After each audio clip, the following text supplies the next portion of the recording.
Hi folks, this is all the fruit, and currently I am, well, fruit hunting on the island of Borneo.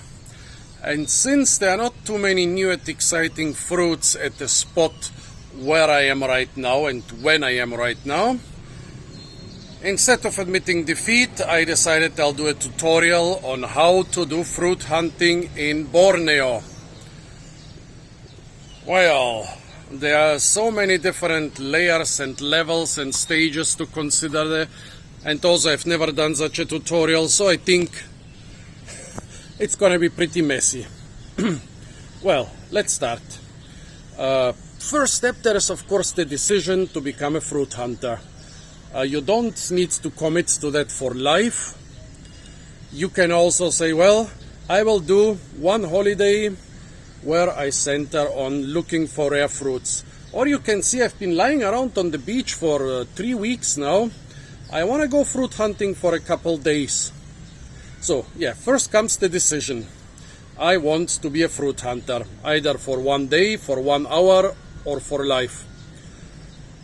Then comes the decision where to go. Well, biodiversity worldwide is highest on the equator and lowest on the poles. Well, of course, if there is eternal ice, there are not gonna be too many fruits there. And if it's warm all year round and moist all year round, the plants will not freeze or wither and die of drought. So the biodiversity along the equator is the biggest. And when you plot the biodiversity of pretty much all groups, flowering plants, algae, fish, corals, birds, whatever, there is one worldwide center of biodiversity that beats everything else. It beats the Amazon forest, it beats Africa, it beats everything else. And it's, those islands roughly between Asia and Australia, like the Philippines, Malaysia, and biggest and most biodiverse of all, Indonesia. So it's Southeast Asia and it's the islands. Well, on the Philippines it's just the southern part, and that's kind of infested by terrorists and pirates. So fruit hunting there can be a little bit stressful. If you look around on the other islands, well, Papua is incredibly biodiverse. Actually, you can find whole uncontacted tribes there, and imagine how many new uncontacted fruits they have there. They just recently discovered Musa ingens there, a giant banana plant 20 meters tall. How can you overlook a banana that's 20 meters tall and over a meter thick? Google pictures of it. People are standing next to it and it's just like a giant jungle tree. But Papua is also dangerous and quite expensive, since you need a tourist guide and armed protection pretty much everywhere. The island of Java is also very biodiverse. Papua and Java have a lot of mountains. Mountains are good for biodiversity because you have different plants at different levels. Java is also quite easy to travel if you don't mind the masses. Java is the most populated island in the world. It has more people than Great Britain, more people even than Honshu in Japan. So Java is quite biodiverse because of those dozens of tall volcanoes, but the knowledge about the fruit there has disappeared. So even when I asked guides at different national parks, what are those fruits there? Bois monet, monkey fruits, monkeys eat them, birds eat them, we have no knowledge of them. You could go to Sumatra, but Sumatra is basically like Borneo with sexier people and less jungle. You could also go to West Malaysia, which is has a very equatorial climate and a very good infrastructure and a lot of mountains and jungle. About the climate. For us, all this climate in Southeast Asia might seem hot and sunny and sometimes rainy, but there is a big difference between the monsoon climate of Thailand and Cambodia and the, more or less constantly wet climate of Borneo / Kalimantan. The biggest part of the island, the Indonesian part, is called Kalimantan, about 2/3 or 3/4 of the island. But Borneo is shorter, so I'll refer to the island as Borneo from now on. Also in the south, like Java, Bali, Nusa Tenggara, they have a lot more seasons. The dry season is much more pronounced. So yeah, Borneo it is. Basically, it's one of the best places in the world, if not the best place for fruit hunting. So okay, now we have decided to go to Borneo. Now the preparation.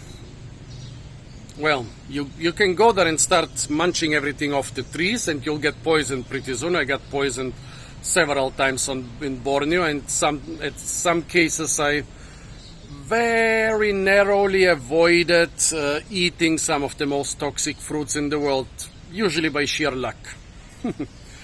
Well, so preparation is important, especially since you will plan your holidays or your visit to Borneo a couple months in advance, so preparation will help you enjoy your holiday even before it has started. So how do you prepare? Well, nowadays people prepare online. If you check out Borneo videos, I think I have the highest number of fruit videos and fruit species on the internet. Last time I checked it was about 600, and I already have a couple hundred more which I haven't published yet. So yeah, definitely check out my channel and check out my Borneo/Kalimantan playlist.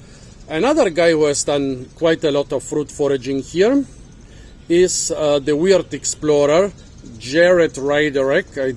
I'm sure I'm butchering the name. Actually, he was here before me, and I kind of copycatted his channel. Yeah, I'm not afraid to admit this. Well, then you have a couple other ones which you can use. There is the Rare Fruit Girl. She's mostly on Instagram, but also on YouTube. She has a couple rare fruits, but not too many videos, and the bonus point is that there are cute girls in all of her videos. Then there is, well, there are a couple other ones.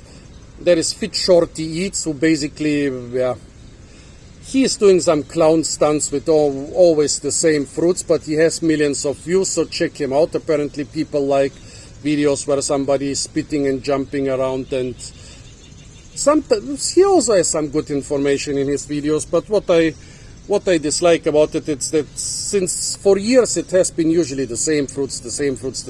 He's doing the 20th video on the same fruit and millions of people are still clicking on it. Then there is The Year of the Durian by Lindsay Gazik. Nowadays she's publishing stuff also under the name of Durian Writer. Yeah, don't tell me to write you all the links in the description, folks. I'm putting in, for some of the videos, 1 or 2 days of work, and then 300 people are watching them. You want me to sit there for an hour and find links for you? Do it yourself.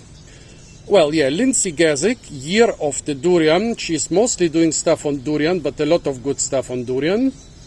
And she's also doing stuff on other fruits, on fruit markets, on traveling in the area in general. She's quite good. Let me see what else. Well, there is a lot more information online if you speak Bahasa. Local Malayu and Indonesian people, and especially local Dayak, Iban, Orang Ulu, like people from the local tribes, they have a lot of websites, YouTube channels, Instagram channels, which focus on fruits. Fruits are very important for those cultures around here. If you don't speak Bahasa, which I highly recommend if you want to come to Borneo, you should speak at least some Bahasa, then you can just Google some things. On Google, on picture searching Google, on YouTube, buah is the word for fruit. Hutan is the word for jungle. So if you Google buah hutan, then you will find a lot of results, especially in picture search. If you click on the websites, it will usually be in Bahasa, but if you are lucky, in some rare instances, there will be a Latin name. Well, buah-buahan means different fruit varieties. So if you Google buah-buahan Borneo, buah-buahan Kalimantan, you might get compilations of a lot of different fruits. Hutan means jungle or forest. So if you Google buah-hutan Borneo, you will get a lot more and a lot more diverse results than on the English-speaking websites and channels, because on English you will always get the same fruits, but on the local ones you will get the rare stuff. Good. Then the next thing is how to get, oh yeah, also if you're a little bit old-fashioned, the old director of the Tenom Agricultural Park, the best botanic garden, especially for fruits in Borneo, has published a book about the wild fruits of Sabah, the state where his park is located. And when I met him a couple years ago, he was preparing the next book on the cultivated fruits of Sabah. Hundreds of fruits in a book. Yeah, you can leaf through it. It doesn't need a battery. It doesn't need Wi-Fi. Well, it can get wet in the jungle. The jungle tends to be wet. So there is a lot of information online, but you have to search for it. If you search for really scientific information, most of the English stuff is from colonial times, from the 50s, 60s, sometimes even from the 30s. Modern stuff can be in English, but often it will be in other languages. And also it's highly specialized monographies on durian, on jungle mangoes and so on. If you want to really excel in fruit hunting, you should study those, but this is like really for freaks and buffs. So let's see what else. My butt is getting cold. Yeah. How to get to Borneo? Well, you cannot get directly to Borneo. You pretty much always will fly through one of those 4 hubs. Kuala Lumpur in Malaysia, Jakarta in Indonesia, Singapore, which is very close to Borneo, or Bangkok. Before you go to Borneo, check out the markets and botanic gardens in those cities. Each of those cities has millions of people. Jakarta has 30 million, the other one's a little bit less, but they have countless markets. Each of them has botanic gardens. Singapore has the Singapore Botanic Garden and the Gardens by the Bay. Jakarta has the Bogor Botanic Garden and was it Taman Sari or Makarsari? Well, Taman Sari and Makarsari are 2 famous gardens in Java. One of them is in Jakarta, one is in Yogyakarta. Google which is where. Definitely visit those botanic gardens. Kuala Lumpur has Perdana Botanic Gardens and the nearby Putrajaya Botanic Gardens. Okay, I get up before I get the runs from my cold butt. I also put on my t-shirt because people here they don't approve so much of shirtless people. Where were we? So yeah, Bangkok also has a very good botanic garden / zoo. So yeah, use a couple days. Oh yeah, and don't just go to Borneo for 2 weeks. This is a waste of travel time, and also of course a horrible CO2 balance. I usually go to Borneo for 4 months and I never regret staying here that long. So yeah, check out the botanic gardens and markets in those big airport hubs. And then the next step, from there you go to Borneo. But where to Borneo? Borneo is not just a small place. Oh, my lens is... Borneo is the 3rd largest island in the world. It's about twice the size of Germany. And if you think you can travel as fast as in Germany with their bullet trains and autobahns, forget it. Here the speed of travel is a quarter of what you would have in Germany. So twice the size and a quarter the speed. So it's important to know where you are going. Well, Borneo is only the only island in the world which is shared among 3 different states. Well, no, 3 different countries: Brunei, Malaysia and Indonesia, which for you at the first glance might be very similar, but they are also very different. Even the 2 Malaysian states of Sabah and Sarawak are very different from one another, and even more different from West Malaysia. In Indonesia it's a little bit more uniform. The states are more similar to one another, because while the Borneo part of Malaysia strictly restricts immigration. If you're a Malaysian person and want to move to Borneo, forget it, they will not let you in.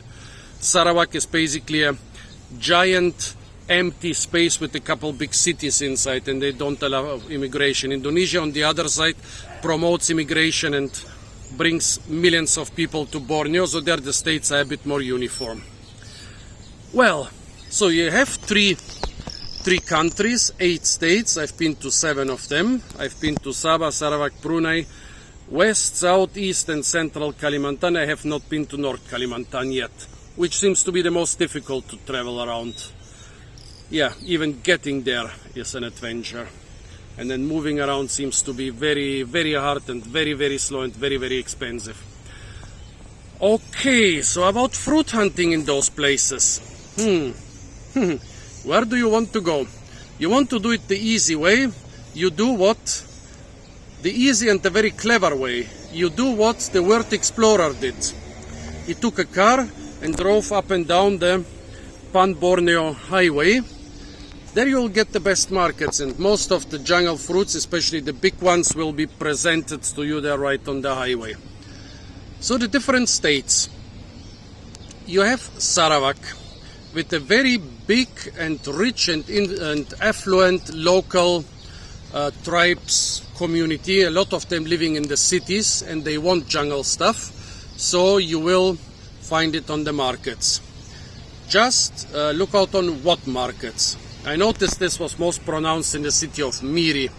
There are markets in Chinese neighborhoods where you will get a lot of stuff imported from China. This will be mostly the same stuff you know from Europe or North America, but there will be a couple exotic things. It's China after all, but mostly temperate stuff. Then you have neighborhoods or towns or villages mostly inhabited by Malayu people. There you will have the same stuff which you find in West Malaysia or Java or Sumatra, because the people in Java and Sumatra are also some Malay people, Sundanese and Javanese and other Malay nations. So you will find stuff which is tropical but not typical for Borneo. You go to the neighborhoods where there are the local Iban and Bidayu and Orang Ulu. That's where you find the rare jungle stuff and the rare local fruit trees.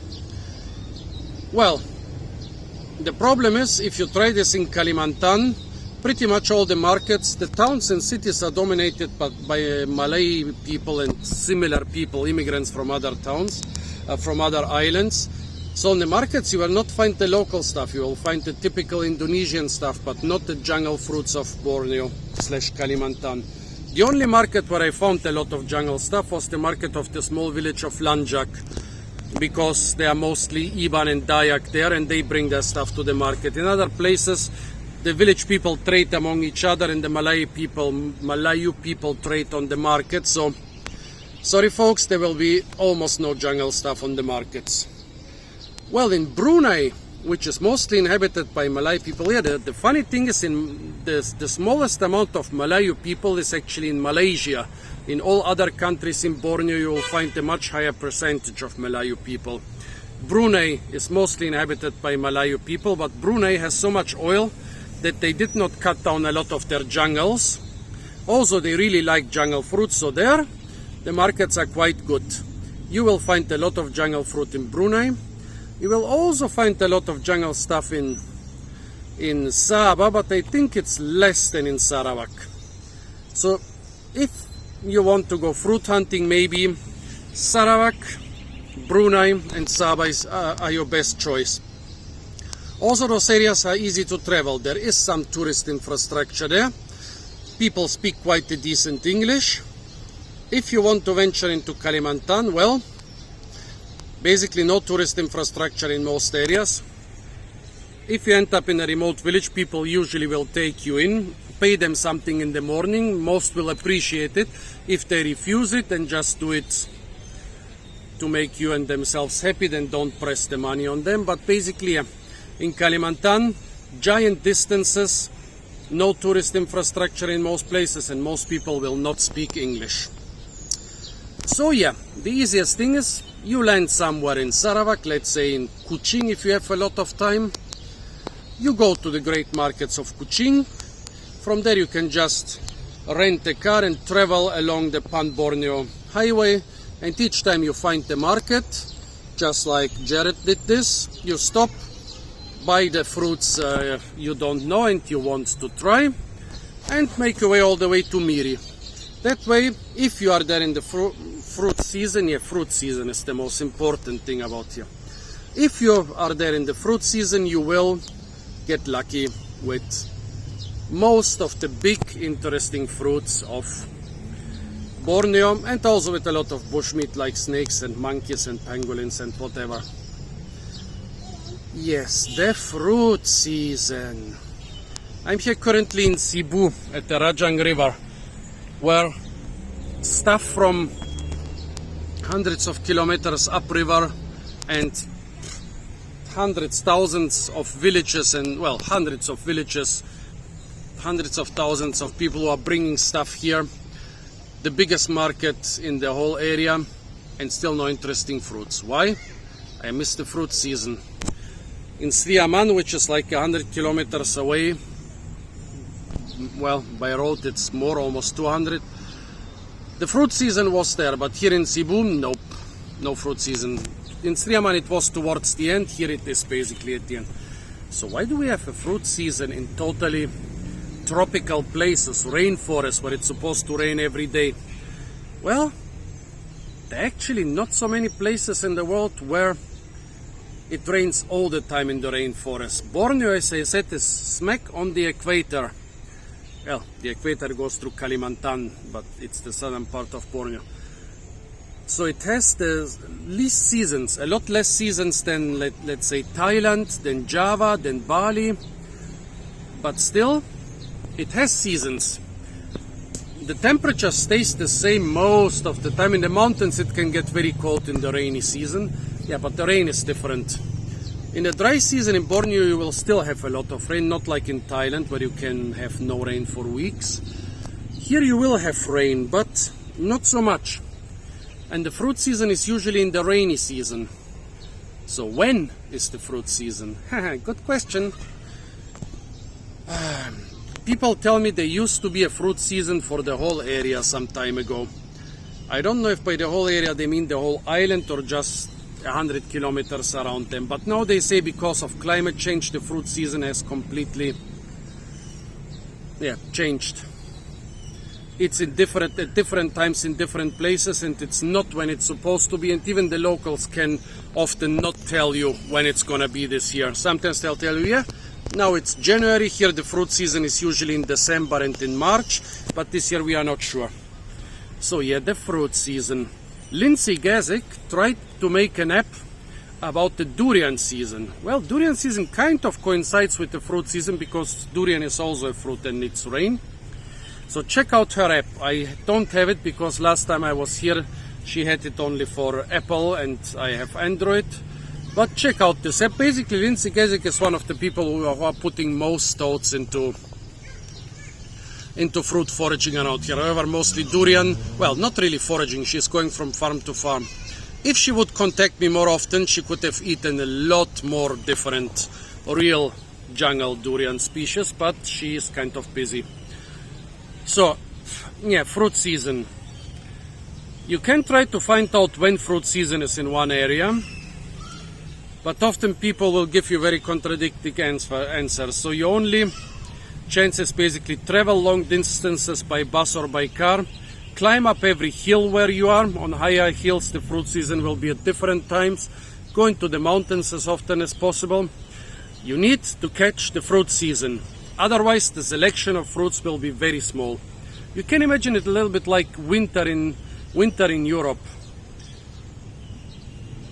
Basically almost no local fruits. Here it's not that bad. There is local stuff like coconuts, bananas and papayas which have basically no season, but most of the other things have a season, and you can actually arrive here and not find any rare fruits. So if you are not in the fruit season, travel around. I was in the fruit season in Kuching in November, December, but didn't appreciate it because it wasn't as good as in previous years. I went to Kalimantan and traveled around for 3.5 weeks searching for the fruit season. I found it on my last day in my stay in Kalimantan, and then I decided to go to Sarawak. Should have stayed a couple more days and explored the fruit season in Lanjak. Then I arrived in Sarawak, and in Sriaman there was the fruit season, but I left on the next day. Now I'm in Cebu, and here I can tell that there is no fruit season for hundreds of kilometers around, because if there was, stuff would be brought to the giant market of Cebu. So the fruit season is the central thing you should consider in your fruit foraging in Borneo. Fruit season, you get dozens. If you are good, maybe hundreds of different fruits. No fruit season, you will get the stuff you could get at any time, anywhere in Southeast Asia. Okay, so the easiest thing is to go from market to market and look for rare stuff on the markets. Ask people for the names. Sometimes I think I have something normal. They tell me a crazy name. I Google it, that's actually a rare species. I mean, okay, those are no botanists. You can kind of trust some of them when they are telling their real names. But yeah, always double check. Also, of course, since there are more than 100 nations here in Borneo/Kalimantan, names change all the time from place to place. I tried to learn the names in Miri, and then I traveled 50 kilometers and nobody knew this name and those names anymore. So yeah, markets are good. Markets on the Pan-Borneo Highway are good because that's where urban people from the local tribes are traveling from city to city, and they will pay good buck for local jungle stuff because it reminds them of their youth in the villages. The funny thing is, often small towns have a central market where they sell mostly stuff like chicken and vegetables, and then they have a roadside market on the Pan-Borneo Highway or some other important road, couple miles outside of town. Well, they have the rare fruit and the rare fish and the bushmeat and so on. As I said, for fellow tribesmen who are living in the big city and who earn good money but want to have the jungle stuff. So yeah, it's that easy. Basically, you go through the most touristy parts of Borneo, you rent a car and you drive one road for 600, 700, 800 kilometers and stop at each market. That's how you can get a big chunk of the biodiversity of Borneo. Well, if you want to venture further into Borneo's fruit paradise, there are a couple botanic gardens. The one in Tenom is definitely the best. I stay there every time I'm in Borneo. There is one in Kuching, but it's developing slowly. It's mostly a park with a big banana collection and a big fruit orchard, which is better than nothing. There is one in Balikpapan in Kalimantan. There seems to be one in Palangkaraya, but I have never been there. And there seems to be one in Banjarmasin. But when I was there, I think it wasn't opened yet. So yeah, not so many botanic gardens in Borneo. There are smaller recreational gardens and parks and fruit farms. Often they can have quite a good fruit collection. You can check them out. Well then, another quite easy way to find fruits, especially small fruits which people will not bring to the market, are the national parks. Often there is accommodation in or near the national parks. The national parks are protected by logging. Basically, a national park in Borneo is a place that was too steep for logging. If it's a mountain, logging gets more dangerous and more expensive, so they prefer to log the flat areas. So national parks are usually hills sticking out of the destroyed jungle. Go to the national parks, you will find a lot of stuff there. And if you are lucky, you will even find stuff like people who will explain the stuff to you. So national parks are a very good idea. Also, just walk around, well, the inner city places which look like cities, those are usually the Chinese neighborhoods. If it looks like a city, it's a Chinese place. If it looks like a village, even if it's close to the city center, it's usually a Malayu place. The Chinese don't have that many fruits. The Malayu people have traditional big fruit gardens. Not so many crazy jungle things, but a lot of fruits. Yesterday I ventured through a Malayan neighborhood in Sri Aman and it was great. I did not find anything new for me, but I found a lot of stuff which you will appreciate. Mulberries, matua, cashew, bananas, papayas, passion fruit and so on. So yeah, definitely check out the village-like neighborhoods or the villages. Walk around, people will say hi to you. They will ask you what you are doing here. If you tell them you are looking for the fruit, yesterday a guy drove me around on his motorcycle to show me the best fruits. People will sometimes invite you into their garden and help you with the fruits. So yeah, check out those villages, they are nice. Well, yeah, so markets, national parks, villages, botanic gardens. If you are a really hardcore fruit hunter, go to the heart of Borneo. This is the giant jungle area, still 150,000 square kilometers of jungle, mostly not interrupted by any roads. There are roads going inside this jungle area from all directions, but no one is crossing it yet. Well, I spent almost a week at the building site of the road which is supposed to cross it. Of course, this is an environmental disaster, but yeah. Well, so you go into the jungle as a hardcore fruit hunter. Well, the jungle, of course, is full of big trees and vines, and you need a machete to go through the jungle. Well, basically you mostly need a machete to enter the jungle from the outside, because inside the jungle you can usually walk quite easily if there are not too many vines and fallen trees. But to enter the jungle from a road, from a river, from an area that has been locked, it's almost impossible. And if you get into a place that has been locked and where you have big trees and in between them no big trees, so everything is overgrown by vines which stretch to the ground, well, then you can, like in those movies, chop your way with a machete for hours and hours and just make a couple 100 meters. Been there, done that too many times. So going to the jungle. Haha. Yeah, the jungle. I already kind of mentioned it. If you have chopped the jungle, you get them. If you have cut down the jungle, you get a more jungle-like jungle than the real jungle. How to recognize good jungle? Well, you open Google Maps on your phone, you put on satellite view, and you measure the size of the crowns of the trees. You have this little measurement which says like 100 kilometers, and it goes down to 5 meters. And then you can put it over the tree crowns, and if the tree crowns are about 15 to 20 meters, you know those are old trees. This is old growth. Probably either a pretty undisturbed jungle if it's on a very large area, or a small area which has not been locked, or a fruit forest.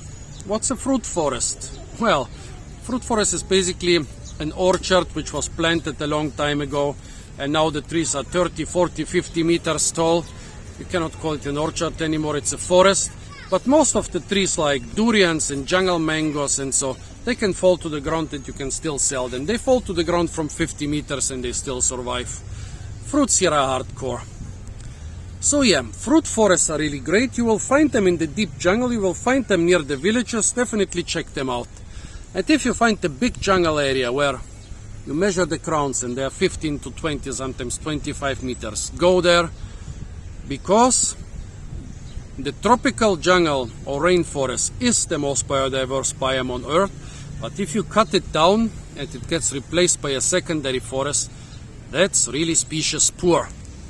You recognize the tropical jungle by the birds, I wanted to say, but here in the city park they're also singing. And a good jungle, the birds and insects and frogs will be singing like crazy. In a secondary forest there will be a lot less song. So secondary forest, smaller trees, less singing, less fruit diversity. Okay, what did we cover and what did we not cover? Yeah, those were maybe the most important elements of fruit foraging in Borneo / Kalimantan. Also, yeah, coming here and staying here for a long time can be hardcore and expensive. Maybe bring a buddy. I never managed to bring one. There were a couple people who wanted to come here with me. There were a couple local people, mostly girls, who wanted to travel with me, but at the end chickened out. Yeah, Borneo, Kalimantan a little bit less, is easy enough to travel compared to the Amazon or Papua or the Congo. But it's not as easy to travel as Bangkok or Bali or Java. So you need to be a little bit hardcore. It's easier to be hardcore in a group. I've always been hardcore here either completely alone or with local friends. They can be pretty hardcore. They are living in the jungle after all. However, be careful, some members of the local tribes, they might be members of the local tribes, but they have lived all their life in the cities. I experienced this when an uncle left his 20-something-year-old nephew with a couple other people from the Kenya tribe alone with me in the jungle for days because he thought, well, they are from my tribe, they are Orang Ulu Kenya, they are jungle people, I don't need to babysit them. Well, you need to babysit them if they come from the cities. So let's see, folks. Yeah, this was basically all I can remember right now about fruit foraging in Borneo / Kalimantan. Of course, there are a lot more elements to it. But yeah, definitely get a parang or a machete, definitely get an additional small knife, get some jungle gear, you will need it for serious fruit foraging. Yeah, also please tell me if you appreciate such videos, if I should make more of them about other great fruit foraging areas of the world. Please give me all your comments, give me long and lots of comments about this video because it's the first of this kind, and on your comments I will base it whether I should make a couple more of this kind or not. Stay tuned for a lot more fruit videos from the hopefully soon again fruit seasony island of Borneo. And of course, don't forget to like, share, comment and subscribe.